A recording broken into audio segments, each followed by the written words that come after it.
आत्या, तुम्ही माझ्याबद्दल गैरसमज करताय। या सगळ्या प्रकरणात माझी काय चूक आहे? प्लीज तुम्ही मला चुकीचं समजू नका।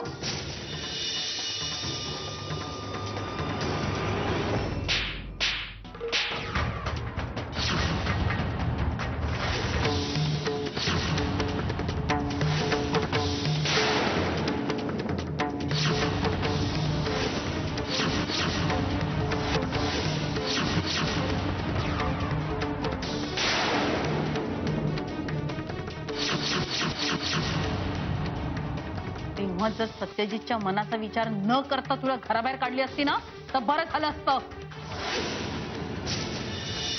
वेडीच होते मी तेव्हा। शरीराचा एखादा अवयव सडला ना तर तो लगेच काढून टाकायचा असतो, नाहीतर तो संपूर्ण शरीर नासवतो। ही चूक मी पुन्हा नाही करणार। आत्ताच्या आत्ता घराबाहेर हो।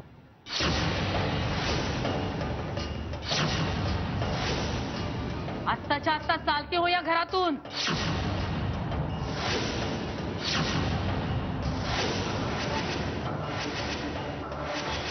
अगं बहिणी, नुसती बोलतीस काय? त्यानं हिच्यावर काय बी परिणाम होणार नाही। हिला ना हाताला धरून बाहेर काढायला हवी। मग बघ आपोआपच संकट कसं बाहेर जात ते। आता नुसतं घरच गिळलंय ना, अगं सत्यजीचा जीव घ्यायला कमी करणार नाही ही बया।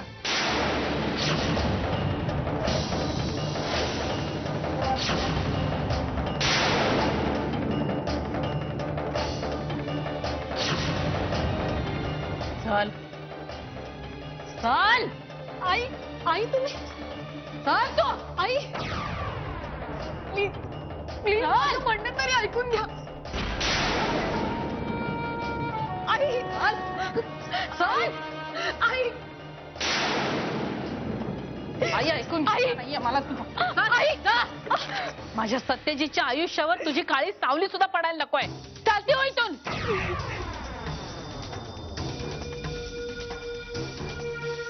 आई, एक शब्द बोलू नकोस। चला वंश। आत्या, आत्या प्लीज प्लीज तुम्ही तरी आईना सांगा मला। गप गप आहे, जा की गप। वहिनी जे काही बोलली ते ऐकून मन भरलं नाही बाई तुझं? आत्या, आत्या प्लीज तुम्ही असं नका हो बोलू। निदान तुम्ही तरी मला थोडं समजून घ्या। मी समजून काय होणार आहे? आणि माझ्या हातात आहे बाई तुला घरात घ्यायचं? आणि माझ्या हातात असतं ना तर मी तुला घरात घेतलं असतं असं वाटतं बाई तुला? अगं ती वहिनी म्हणून तिने तुला इतके दिवस सहन केलं। मी जर तिच्या ठिकाणी असते ना तर तुला कवाच घराच्या बाहेर काढली असती। लक्षणे कुठलं?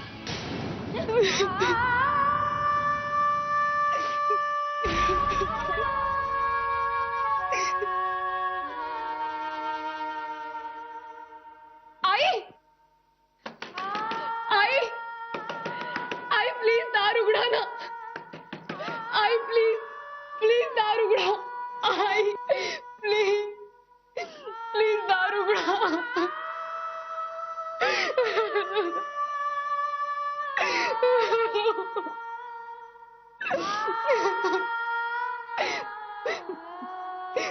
आई,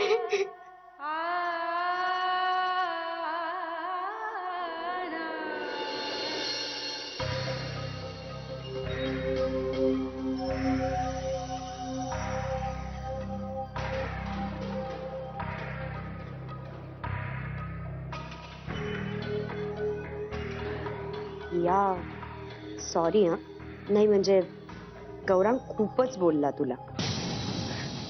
मलाच इतकं वाईट वाटलं ना।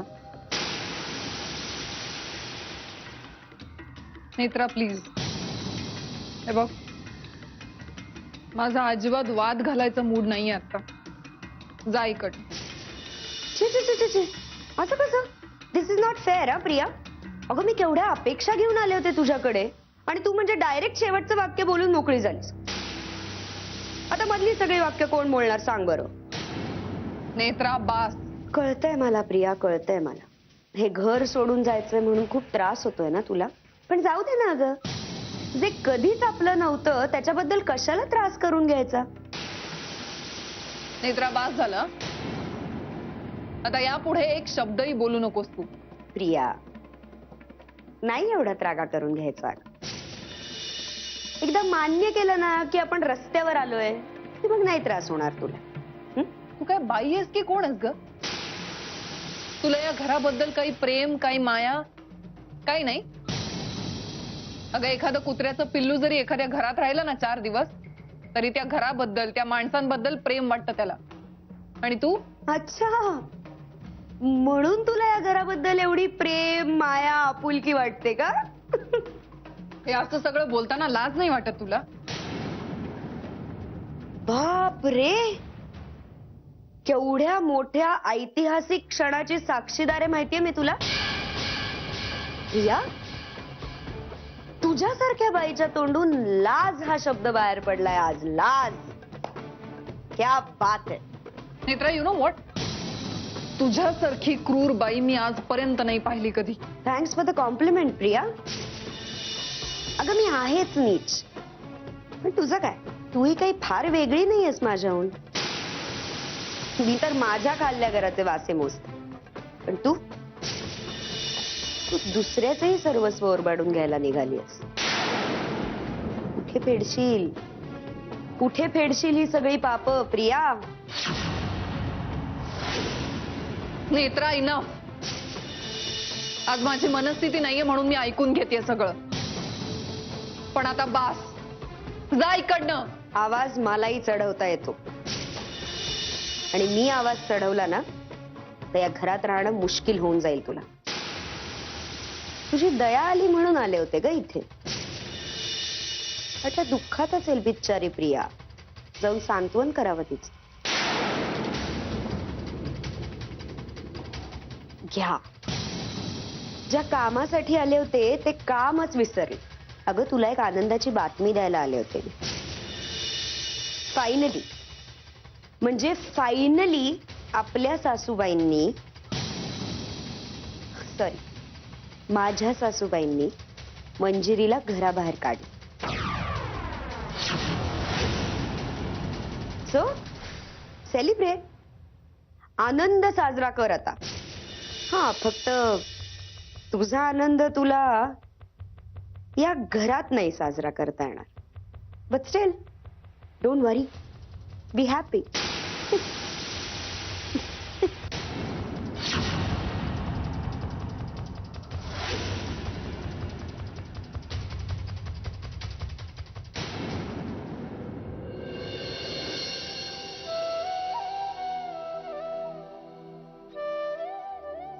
दी, काय चाललंय काय? हे सगळं तू का सहन करतेस? त्यांनी तुझा हात धरून तुला घराबाहेर काढलं आणि तू कसलाही विरोध न करता घराबाहेर पडलीस. दी, मला एक गोष्ट कळत नाहीये, तू हे सगळं का निमूटपणे सहन करतेस? त्यांनी असं करायला नको होतं. हे बघ, जेवढी चूक तुझ्या सासूची आहे ना, त्याच्यापेक्षा जास्त चूक तुझी आहे दी. मी काय करणार होते मधुरा? या सगळ्याचा विचार करणं आता सोडून दे दी. नाही मधुरा, तुला नाही कळत आहे. तुला नाही कळत आहे तिथली परिस्थिती. बरं, ठीक आहे, मला नाही कळत आहे असं जर तुला वाटत असेल तर वाटू दे, पण मला एवढं मात्र नक्की कळतं दी की त्यांनी तुझा हात धरून तुला असं घराबाहेर काढायला नको होतं. का? ते घर तुझंही आहे, तुझाही तेवढाच हक्क आहे त्या घरावर. हक्क मागून नाही मिळत बाळा.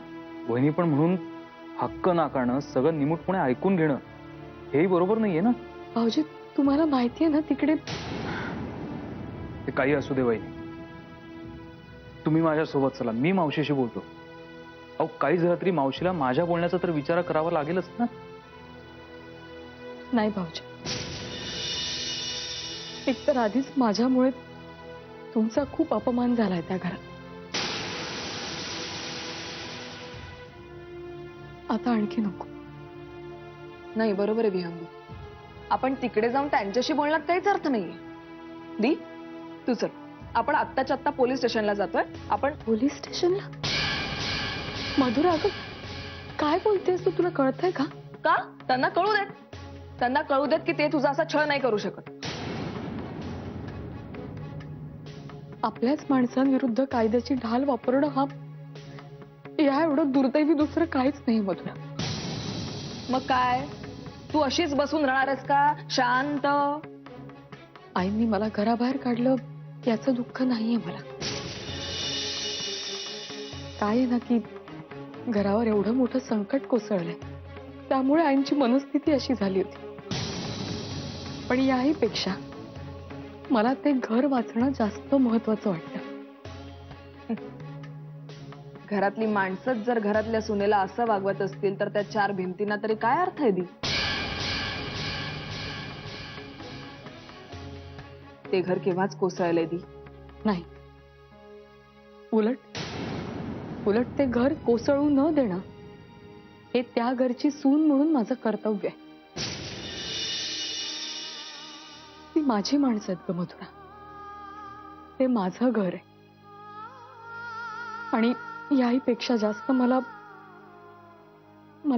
यांची खूप जास्त काळजी वाटते अगं. वहिनी आपण आधी घरी जाऊया. नाही भाऊजी नको.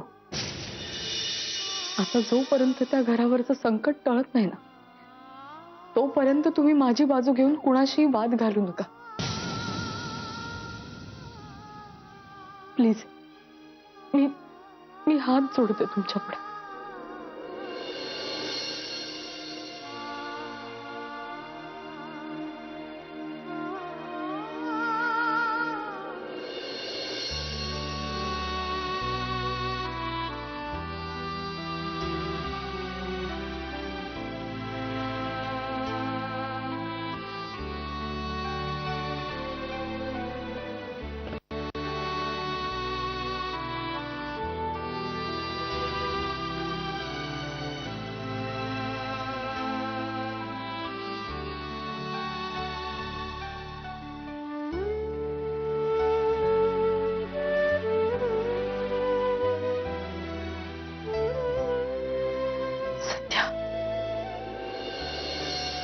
खूप थकलायस का रे? हरलोय, पार हरलोय आज मी आई.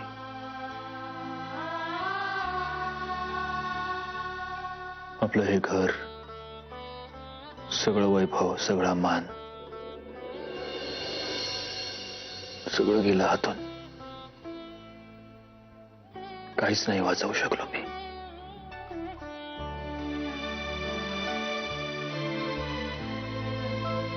मी तुझा खूप खूप मोठा अपराधी आहे आई.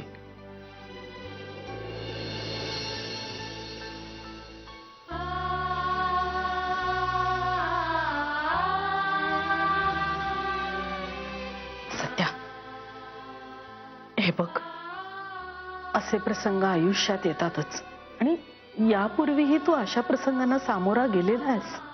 हाही काळचा आहे. असे किती कठीण प्रसंग किती वेळा झेलत राहायचे आपण आई. आपणच का? हे बघ, असा विचार करायचा नाही आता. अजिबात करायचा नाही. आता मागचं सगळं पुसून टाकून पुन्हा नव्याने सुरुवात करायची. आणि तू कसली काळजी करू नकोस. मी आहे तुझ्या सोबत. पुन्हा आपण जिथून सुरुवात केली होती त्या जागेवर जाऊया. माझी खात्री, तू यशस्वी होशील. हे सगळं वैभव पुन्हा उभं करशील. माझा विश्वास आहे माझ्या सत्यचितवर, माझ्या संस्कारांवर. आणि हे बघ, तू कुणाचाही कसलाही अपराध केलेला नाहीस. तेव्हा ही गोष्ट मनातून काढून टाकायची. होय, मी खूप कष्ट करेन. गरज पडली तर पुन्हा आधीसारखी लोकांची उजी वाहेन. पण तुला सुखात ठेवेन. आता जे गमावलंय त्याच्या दुप्पट वैभव कमावून दाखवेन मी आई. हो, माझी खात्री. तुझ्या हातून जे काही होईल ना ते चांगलंच होईल. आणि आता पुन्हा नव्याने सुरुवात करायची आहे ना आपल्याला. तुझ्यासाठी मी एक चांगली गोष्ट केली आहे. मी मंजिरीला या घरातून हाकलून दिलाय. आता तिचा तुझ्या आयुष्याशी आणि या घराशी कुठलाही संबंध राहणार नाही. आई तू काय केलंस हे? सत्या, आई चल सत्या, चल बाहेर.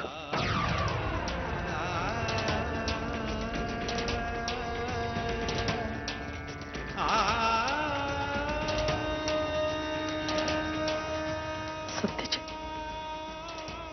बाहेरचे वाढवून ठेवलंय ना,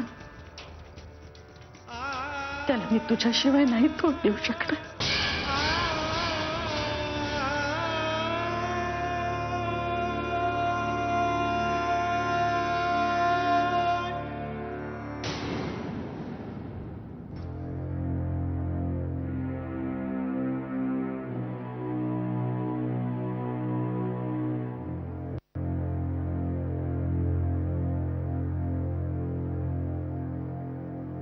या सत्यजित साहेब या. बरं झालं तुम्ही आलात, कारण तुम्हाला निरोप पाठवायचा की तुम्ही बाहेर या म्हणून बरं दिसत नाही ना. आणि हो, लिलाव संपेपर्यंत थांबलात तर बरं होईल. तसाही आता उशीर झालेलाच आहे, त्यामुळे लिलावाला सुरुवात करायला हरकत नाही. तर या घराचं स्वप्न बघणाऱ्या सद्ग्रहस्थो, तुमचं स्वप्न आता लांब राहिलेलं नाही. बोली लावा आणि आपलं स्वप्न साकार करा.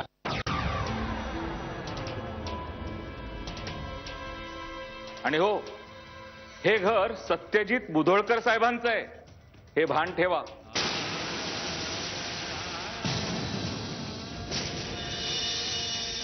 लावा, बोली लावा. 1.5 कोटीपासून सुरुवात करूया.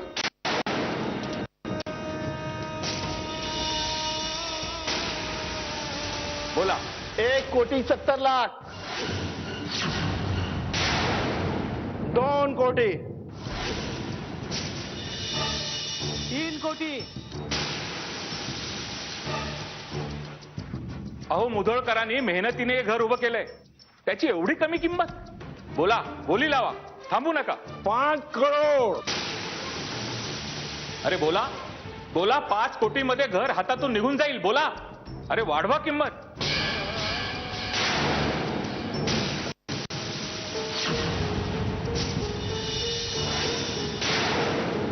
म्हणजे सत्यजित मुधोळकरांची किंमत ठरली म्हणायची.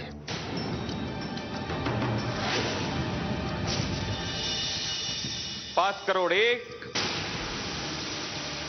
5 करोड 2,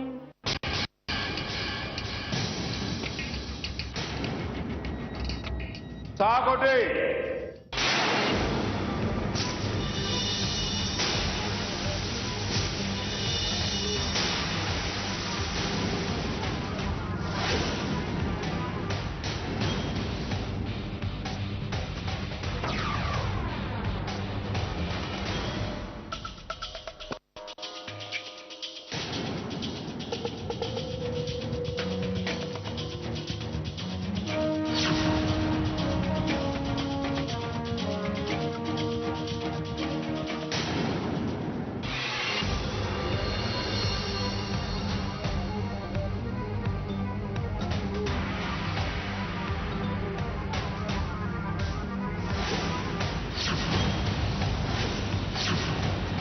वा, बघा, यांना घराची किंमत माहिती आहे. बोला, बोली लावा, नाही तर घर हातचं निघून जाईल. बोला.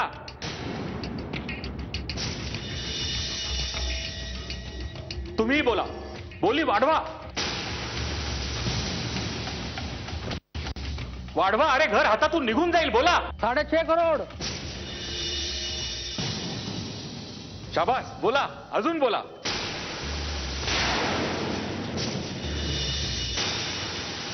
अरे वाढवा मित्रांनो, बोली वाढवा. 8 कोटी.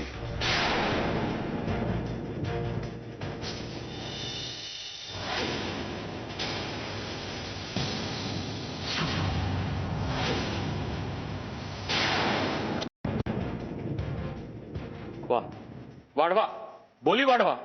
शांत बसू नका. बोला, घर हातातून निघून जाईल. वाढवा बोली.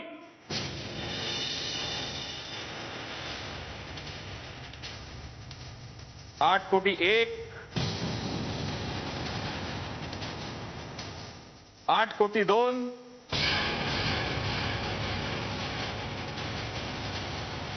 8,03,00,000.